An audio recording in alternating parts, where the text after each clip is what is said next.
আসসালামু আলাইকুম। সিএসএস এর আজকের এই ভিডিওতে আমরা দেখব ক্লাস এবং আইডি সিলেক্টর। এই ভিডিওতে আমরা ক্লাস এবং আইডি ইন ডিটেইলে দেখব এবং এই ক্লাস এবং আইডির ব্যাপারে আমার অলরেডি বেসিক একটি ভিডিও আছে। আমার সিএসএস এর প্লেলিস্টে আসলে আপনি সেই ভিডিওটি দেখতে পাবেন। এই বেসিক ক্লাস এবং আইডির ভিডিওটি আমার এই ভিডিওর ডিসক্রিপশনে আমি দিয়ে দিয়েছি, আপনারা অবশ্যই সেটি দেখবেন আগে। আজকের এই ভিডিওতে আমরা মূলত দেখব ক্লাস এবং আইডি এইটার ডিফারেন্সটা কি। এরপরে আমরা দেখব যে এই ক্লাস এবং আইডির নামগুলো আমরা কিভাবে দিয়ে থাকি এবং কি কি রুলস আছে নাম দেওয়ার জন্য। এরপরে আমরা দেখব যে সিএসএস এর মাধ্যমে কিভাবে আমরা ক্লাস এবং আইডিকে টার্গেট করতে পারি এবং কোন একটি স্টাইল করতে পারি। এরপরে আমরা দেখব যে একটি ট্যাগের ভিতরে আমরা কিভাবে মাল্টিপল ক্লাস অ্যাড করতে পারি। দেন আমরা দেখব যে একটি ট্যাগের ভিতরে কিভাবে আমরা ক্লাস এবং আইডি অ্যাপ্লাই করি এবং আমরা দেখব যে ডিজাইনের ক্ষেত্রে কোনটির প্রায়োরিটি আগে দেয়া হয়, ক্লাসের নাকি আইডির। চলুন আমরা এখন প্র্যাকটিক্যালি শুরু করি। এটি হচ্ছে আমাদের HTML ফাইল এবং দেখুন এর ভিতরে আমি একটি h1 ট্যাগ নিয়েছি এবং এর নিচে একটি p ট্যাগ নিয়েছি, দেন আরেকটি p ট্যাগ নিয়েছি, দেন আমি আরেকটি div ট্যাগ নিয়েছি। এই div ট্যাগের ভিতরে আবার h2 ট্যাগ নিয়েছি এবং p ট্যাগ নিয়েছি।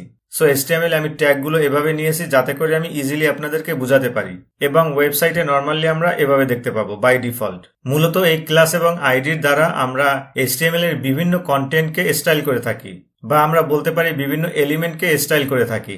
ধরুন আমি এখানে এটির উপরে কোনো স্টাইল অ্যাপ্লাই করব। এখন আমি একটু কোড এডিটরে ফিরে যাই। সো আমি এখানে এই p ট্যাগের ভিতরে একটি ক্লাস নিব। ক্লাস নেয়ার জন্য আমার সর্বপ্রথম লিখতে হবে ক্লাস, দেন আমি দিব ইকুয়ালস টু সাইন, দেন কোটেশনের ভিতরে আমি যে কোনো একটি নাম দিব। ফর এক্সাম্পল আমি এখানে দেই মাই স্টাইল 1। এবার আমরা সিএসএস এ এই ক্লাসটিকে কিভাবে টার্গেট করব। সো যে কোনো ক্লাসকে টার্গেট করতে হলে আমাদের দিতে হবে ডট, দেন আমরা ওই ক্লাসের নামটি লিখব। এখানে আমি যেমন লিখেছি মাই স্টাইল 1, দেন আমি থার্ড ব্র্যাকেট দিব, এর ভিতরে এখন আমি স্টাইল করব। আমি এখানে এখন কিছু স্টাইল অ্যাপ্লাই করি। সাপোজ আমি দেই কালার রেড, এর সাথে আমি আরো একটি স্টাইল দেই যেমন border 2 pixel solid black. So suppose এই স্টাইলটি আমি দিলাম। এখন এটাকে আমি সেভ করি। সেভ করে আমি আমার ওয়েবসাইটে গিয়ে রিফ্রেশ করব। দেন আমি কি দেখতে পারবো যে স্টাইলটি আমার এখানে অ্যাপ্লাই হয়েছে এবং এই স্টাইলটি আমি ক্লাসের মাধ্যমে টার্গেট করেছি। এখন আমি যদি চাই এই স্টাইলটি কিন্তু আইডি ইউজ করেও দিতে পারি, কিন্তু আমরা ক্লাস কেন ইউজ করলাম বা কখন আমরা ক্লাস ইউজ করব। সো আমরা তখনই ক্লাস ইউজ করব যখন আমরা একই ডিজাইন মাল্টিপল জায়গাতে দেখতে চাই। ফর এক্সাম্পল আমার এখানে একটি স্টাইল আছে এবং এই সেম স্টাইল আমি এখানেও দিতে চাই, মানে মাল্টিপল জায়গাতে আমার সেম স্টাইলটি আমি অ্যাপ্লাই করতেছি, তখন আমি ইউজ করব ক্লাস। সো আমরা যে এখানে একটি ক্লাস নিয়েছিলাম মাই স্টাইল 1, এটিকে আমি চাইলে কপি করে এখানেও দিতে পারি। এখানে আমি পেস্ট করে দেই। আমি যদি সেভ করি দেন এখানে যদি রিফ্রেশ করি তাহলে এই একই স্টাইল আমি এখানেও দেখতে পাচ্ছি আবার এখানেও দেখতে পাচ্ছি। সো ক্লাসের ক্ষেত্রে আমরা একই ক্লাস নেম HTML এর মাল্টিপল জায়গাতে অ্যাপ্লাই করতে পারবো। আমি চাইলে এখানে অ্যাপ্লাই করতে পারবো, আমি চাইলে এখানেও আবার অ্যাপ্লাই করতে পারবো। এবং আইডি আমরা তখনই ইউজ করব যখন আমরা শুধু একটি এলিমেন্টের উপরে ইউনিক একটি ডিজাইন চাই। ফর এক্সাম্পল আমি যদি এটিকে টার্গেট করি, সো আমার যেতে হবে এই h1 এখানে, দেন আমি যদি লিখি আইডি ইকুয়ালস টু সাইন দিব, দেন কোটেশনের ভিতরে আমি যে কোনো একটি নাম দিব। ফর এক্সাম্পল আমি দেই স্টাইল মি। আপনারা চাইলে যে কোনো নাম দিতে পারেন। এবং আমি যদি সিএসএস এ এটিকে টার্গেট করতে চাই, মানে আইডি কে যদি টার্গেট করতে চাই, তাহলে আমার দিতে হবে আগে হ্যাশ, এরপরে আমি আমার আইডির নামটি দিব স্টাইল মি। আফটার দ্যাট আমি আবার থার্ড ব্র্যাকেট দিব এবং এর ভিতরে আমি একটি স্টাইল দিব। ফর এক্সাম্পল আমি এখানে দেই ব্যাকগ্রাউন্ড কালার পার্পল, দেন আমি এটিকে সেভ করি এবং ওয়েবসাইটে আমি রিফ্রেশ করি। এখন আমি এটিকে এভাবে দেখতে পাচ্ছি। এখন এই স্টাইলটি আমি আমার এই ওয়েবসাইটে শুধু এখানেই দেখাতে চাই, আর কোথাও আমি এটি দিব না। তখন আমরা আইডি ইউজ করে স্টাইলটি দিতে পারি। মানে হচ্ছে এই যে আমার একটি আইডি আছে স্টাইল মি, এই নামটি আমি শুধু এই একবার ইউজ করতে পারবো, এটি আমি আর কোথাও ইউজ করতে পারবো না। ফর এক্সাম্পল এখানে বা এখানে বা এখানে আমি এই সেম নামের আইডি ইউজ করতে পারবো না। যদি চাই আমি আবার অন্য একটি নাম দিতে পারবো এখানে আইডির, কারণ হচ্ছে আমার এই ডিজাইনটি ইউনিক, আর কোথাও আমি এই ডিজাইনটি দেখাতে চাই না। আর ক্লাসের ক্ষেত্রে একই ক্লাস নেম আমি মাল্টিপল জায়গাতে অ্যাপ্লাই করতে পারবো। এখন আমরা এই ক্লাস বা আইডির নামগুলোর ক্ষেত্রে কিরকম আমরা নাম দিতে পারি সেটি একটু দেখি। আমি এখান থেকে এটিকে আগে একটু রিমুভ করে দেই। এখন দেখুন এই যে নামের ক্ষেত্রে নামের আগে আমরা কখনোই নাম্বার বসাতে পারবো না। ফর এক্সাম্পল 5, এভাবে আমরা কখনোই লিখতে পারবো না, তাহলে আর ক্লাস নেমটি কারেক্ট হবে না। সো আমি এখানে আবার সেম নামটি দিব 5 মাই স্টাইল 1।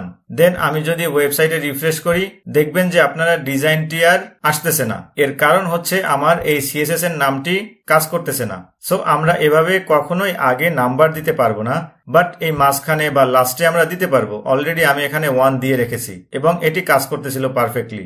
দেন আমাদের যে কিছু স্পেশাল সিম্বল আছে ওগুলো আমরা অ্যাপ্লাই করতে পারবো না। ফর এক্সাম্পল আমাদের এই যে অ্যাট বা পার্সেন্টেজ বা হ্যাশ, দেন আমাদের আছে যে অ্যান্ড সিম্বল, এই ধরনের স্পেশাল সিম্বল আমরা অ্যাপ্লাই করতে পারবো না। আমি যে কোনো একটি দিয়ে একটু ট্রাই করে দেখি। ফর এক্সাম্পল আমি এখানে দিই অ্যাট, এবং এটি আপনি আগে দেন বা পরে দেন বা মাঝখানে দেন সেটা কোনো বিষয় নয়। আপনার যদি এই স্পেশাল সিম্বল যে কোনো এক জায়গায় থাকে তখনই আর কাজ করবে না এটি। সো আমি এখানে লিখলাম মাই স্টাইল 1 অ্যাট, এবং এখানেও আমি আবার লিখবো কি মাই স্টাইল 1 অ্যাট, এবং আমি যদি এখানে রিফ্রেশ করি আমি ডিজাইনটি কিন্তু দেখতে পাচ্ছি না। সো আমি এটিকে রিমুভ করে দিই, এখান থেকেও আমি রিমুভ করে দিই।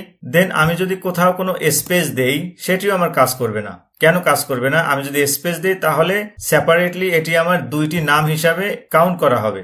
সো এখন এই ক্লাসের ভিতরে দুইটি নাম আছে, একটি হচ্ছে মাই আর একটি হচ্ছে স্টাইল 1, তাই আমি কোনো স্পেস দিতে পারবো না। সো আমরা এখন দেখি যে কি কি ইউজ করতে পারি। তাহলে ফর এক্সাম্পল আমরা ড্যাশ ইউজ করতে পারি, মাই ড্যাশ স্টাইল 1। সো আমি এখানেও আবার দেই ড্যাশ।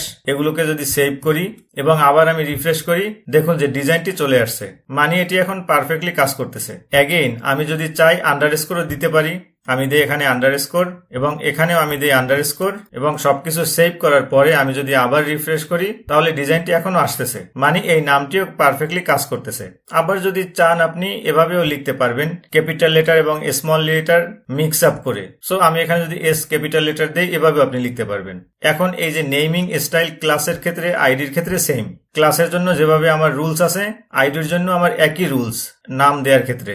সো একটু আগে আমি বলেছিলাম যে আমরা ক্লাসের ভিতরে মাল্টিপল ক্লাস নেমও নিতে পারি। আমি যদি এখানে লিখি মাই আন্ডারস্কোর স্টাইল 1 এবং আমি আরেকটি নাম নেই, সেটি হচ্ছে মাই আন্ডারস্কোর স্টাইল 2। সো এখানে এটি হচ্ছে আমার একটি ক্লাসের নাম এবং এটি হচ্ছে আমার আরেকটি ক্লাসের নাম। সো এভাবেও আমরা নিতে পারি এবং পারফেক্টলি কাজ করবে। আমি মাই স্টাইল 1 অলরেডি এখানে টার্গেট করেছি এবং আমি যদি নিচে মাই স্টাইল 2 এটিও নিয়ে আসি, আমি দেই ডট মাই স্টাইল 2 এবং এর ভিতরে ফর এক্সাম্পল আমি একটি ব্যাকগ্রাউন্ড কালার দেই অরেঞ্জ, এবং এটিকে যদি আমি সেভ করি দেন আপনারা দেখতে পাবেন যে এই স্টাইলটিও অ্যাপ্লাই হবে এবং এটিও অ্যাপ্লাই হবে। এর মানে এই দুইটি আমার কাজ করতেছে। তাই আমি ওয়েবসাইটে যাই এবং এখানে একটু রিফ্রেশ করি, এই যে আমার কাজ করতেছে। সো এভাবে আমরা একের অধিকও নাম দিতে পারি। এখানে শুধুমাত্র একবার লিখবো ক্লাস এবং একের অধিক নাম দিব।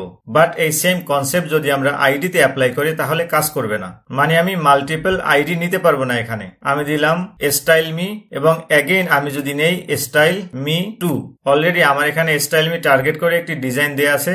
স্টাইল মি 2 আমি এটিকে টার্গেট করে একটি ডিজাইন দেই। ফর এক্সাম্পল আমি দেই কালার হোয়াইট। সো আমি এখানে এই দুইটিকে টার্গেট করেছি এবং একটিতে দিয়েছি ব্যাকগ্রাউন্ড কালার, আরেকটিতে দিয়েছি কালার। দেখবেন যে আপনারা কোনোটাই কাজ করতেছে না। এটিকে আমি সেভ করি, দেন আমি এখানে রিফ্রেশ করি।